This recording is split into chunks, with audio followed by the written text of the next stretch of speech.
বিশ্বনবী বললেন খায়রুকুম মান তাআল্লামাল কুরআন ওয়া আল্লামা, তোমাদের মধ্য থেকে ওই ব্যক্তি আল্লাহর কাছে সবচাইতে বেশি সেরা যে নিজে কোরআন শিখে অন্যরে শিখায়া দেয়।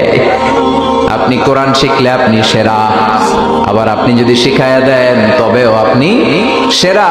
এজন্য কোরআন শিখানোর চেয়ে শ্রেষ্ঠ কাজ হয় না। আপনি যদি কাউরে শুধু সূরা ফাতিহাটা শিখান, কোন সূরা, ওই লোক যতবার জীবনে সূরা ফাতিহা পড়বে তার একটা পার্সেন্টেজ সওয়াব আমলনামায় আপনার আছে না নাই?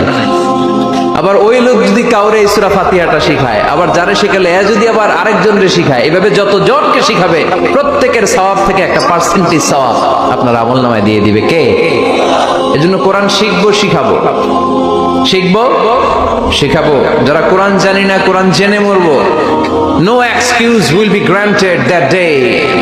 সেদিন কোনো অজুহাত আল্লাহ গ্রহণ করবে না। সব পারো, কোরআন পারো না কেন? সবই তো